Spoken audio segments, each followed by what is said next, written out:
La Metamorfosis, por Franz Kafka. 10, capítulo 3, parte 2.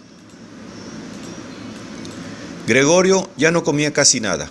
Solo, si pasaba por casualidad al lado de la comida, tomaba un bocado para jugar con él en la boca. Lo mantenía ahí horas y horas y la mayoría de las veces acababa por escupirlo. Al principio pensó que lo que le impedía comer era la tristeza por el estado de su habitación, pero precisamente con los cambios de la habitación se reconcilió muy pronto. Se habían acostumbrado a meter en esta habitación cosas que no podían colocar en otro sitio, y ahora había muchas cosas de estas, porque una de las habitaciones de la casa había sido alquilada a 3 huéspedes. Estos señores tan severos, los 3 tenían barba, según pudo comprobar Gregorio por una rendija de la puerta, ponían especial atención en el orden, no solo ya de su habitación, sino de toda la casa, puesto que se habían instalado aquí y especialmente en el orden de la cocina. No soportaban trastos inútiles ni mucho menos sucios. Además, habían traído una gran parte de sus propios muebles. Por ese motivo, sobraban muchas cosas que no se podían vender, ni tampoco se querían tirar. Todas estas cosas acababan en la habitación de Gregorio. Lo mismo ocurrió con el cubo de la ceniza y el cubo de la basura de la cocina. La asistenta, que siempre tenía mucha prisa, arrojaba simplemente en la habitación de Gregorio todo lo que, de momento, no servía. Por suerte, Gregorio solo veía, la mayoría de las veces, el objeto correspondiente y la mano que lo sujetaba. La asistenta tenía, quizá, la intención de recoger de nuevo las cosas cuando hubiese tiempo y oportunidad, o quizá tirarlas todas de una vez.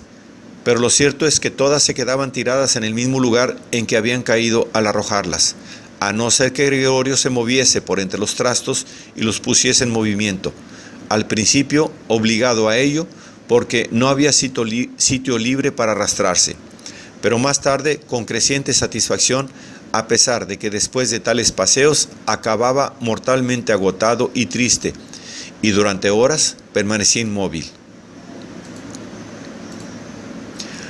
Como los huéspedes a veces tomaban la cena en el cuarto de estar, la puerta permanecía algunas veces cerrada, pero Gregorio renunciaba con gusto a abrirla.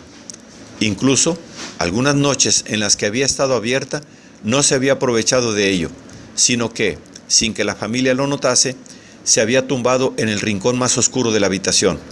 Pero en una ocasión, la asistenta había dejado un poco abierta la puerta que daba al cuarto de estar y se quedó abierta, incluso cuando los huéspedes llegaron y se dio la luz. Se sentaban a la mesa en los mismos sitios en que antes habían comido el padre, la madre y Gregorio. Doblaban las servilletas y tomaban en la mano cuchillo y tenedor. Al momento, aparecía por la puerta la madre con una fuente de carne, y poco después lo hacía la hermana con una fuente llena de patatas. La comida humeaba.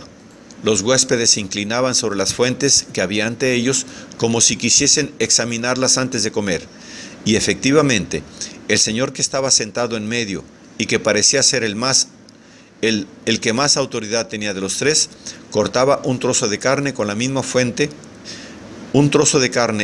fuente con el fin de comprobar si estaba lo suficientemente tierna, o quizá tenía que ser devuelta a la cocina. La prueba le satisfacía. La madre y la hermana, que habían observado todo con impaciencia, comenzaban a sonreír respirando profundamente. La familia comía en la cocina. A pesar de ello, el padre, antes de entrar en esta, entraba en la habitación y con una sola reverencia y la gorra en la mano, daba una vuelta a la mesa.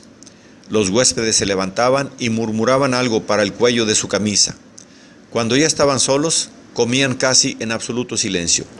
A Gregorio le parecía extraño el hecho de que, de todos los variados ruidos de la comida, una y otra vez se escuchasen los dientes al masticar, como si con ello quisieran mostrarle a Gregorio que para comer se necesitan los dientes y que, aún con las más hermosas mandíbulas, sin dientes no se podía conseguir nada. Pero si ya no tengo apetito, se decía Gregorio preocupado, pero me apetecen estas cosas. cómo comen los huéspedes y yo me muero.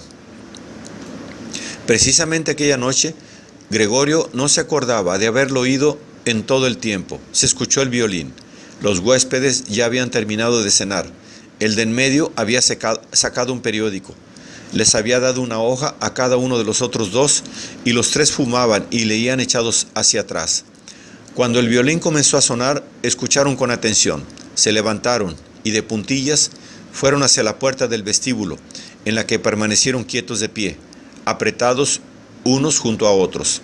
Desde la cocina se les debió oír, porque el padre gritó: ¿les molesta a los señores la música? Inmediatamente puede dejar de tocarse. Al contrario, dijo el señor de en medio, ¿no desearía la señorita entrar con nosotros y tocar aquí en la habitación, donde es mucho más cómodo y agradable? Naturalmente, exclamó el padre, como si el violinista fuese el mismo. Los señores regresaron a la habitación y esperaron.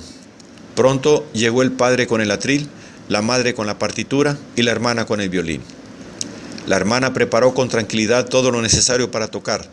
Los padres, que nunca antes habían alquilado habitaciones y por ello exageraban la amabilidad con los huéspedes, no se atrevían a sentarse en sus propias sillas. El padre se apoyó en la puerta, con la mano derecha colocada entre dos botones de la librea abrochada. A la madre le fue ofrecida una silla por uno de los señores y, como la dejó en el lugar en el que, por casualidad, la había colocado el señor, permanecía sentada en un rincón apartado. La hermana empezó a tocar. El padre y la madre, cada uno desde su lugar, seguían con atención los movimientos de sus manos. Gregorio, atraído por la música, había avanzado un poco hacia adelante y ya tenía la cabeza en el cuarto de estar. Ya apenas se extrañaba de que en los últimos tiempos no tenía consideración con los demás. Antes estaba orgulloso de tener esa consideración y, precisamente ahora, hubiese tenido mayor motivo para esconderse porque, como consecuencia del polvo que reinaba en su habitación y que volaba por todas partes al menor movimiento, él mismo estaba también lleno de polvo.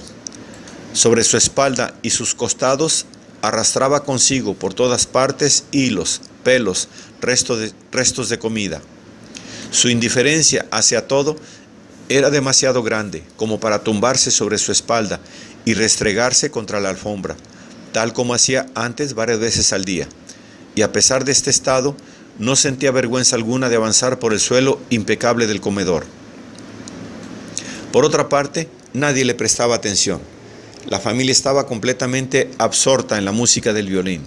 Por el contrario, los huéspedes, que al principio, con las manos en los bolsillos, se habían colocado demasiado cerca detrás del atril de la hermana, de forma que podrían haber leído la partitura, lo cual sin duda tenía que estorbar a la hermana, hablando a media voz, con las cabezas inclinadas, se retiraron pronto hacia la ventana, donde permanecieron observados por el padre con preocupación.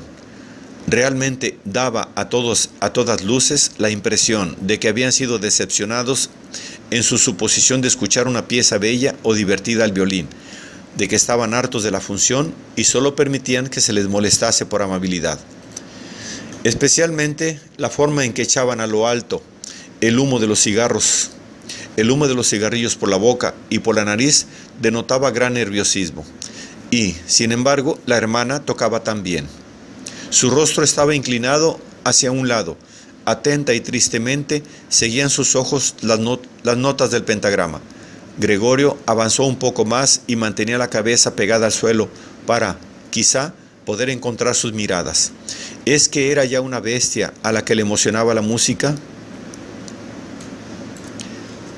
Le parecía como si se le mostrase el camino hacia el desconocido y anhelado alimento. Estaba decidido a acercarse hasta la hermana, tirarle de la falda y darle así a entender que ella podía entrar con su violín en su habitación porque nadie podía recompensar su música como él quería hacerlo. No quería dejarla salir nunca de su habitación, al menos mientras él viviese. Su horrible forma le sería útil por primera vez. Quería estar a la vez en todas las puertas de su habitación y tirarse a los que lo atacasen. Pero la hermana no debía quedarse con él por la fuerza, sino por su propia voluntad. Debería sentarse junto a él sobre el canapé, inclinar el oído hacia él, y él deseaba confiarle que había tenido la firme intención de enviarla al conservatorio y que si la desgracia no se hubiese cruzado en su camino la Navidad pasada, probablemente la Navidad ya había pasado, se lo hubiese dicho a todos sin preocuparse de réplica alguna. Después de esta confesión, la hermana estallaría en lágrimas de emoción y Gregorio se levantaría hasta su hombro y le daría un beso en el cuello, que, desde que iba a la tienda, llevaba siempre al aire sin cintas ni adornos. «Señor Samsa», gritó el señor de en medio al padre y señaló, sin decir una palabra más, con el índice hacia Gregorio, que avanzaba lentamente. El violín enmudeció. En un principio, el huésped de en medio sonrió a sus amigos moviendo la cabeza, y a continuación miró hacia Gregorio. El padre, en lugar de echar a Gregorio, consideró más necesario, ante todo, tranquilizar a los huéspedes, a pesar de que ellos no estaban nerviosos en absoluto, y Gregorio parecía distraerles más que el violín. Se precipitó hacia ellos e intentó, con los brazos abiertos, empujarles a su habitación, y al mismo tiempo evitar con su cuerpo que pudiesen ver a Gregorio. Ciertamente se enfadaron un poco. No se sabía ya si por el comportamiento del padre o porque ahora se empezaban a dar cuenta de que, sin saberlo, habían tenido un vecino como Gregorio. Exigían al padre explicaciones, levantaban los brazos, se tiraban intranquilos de la barba y muy lentamente retrocedían hacia su habitación.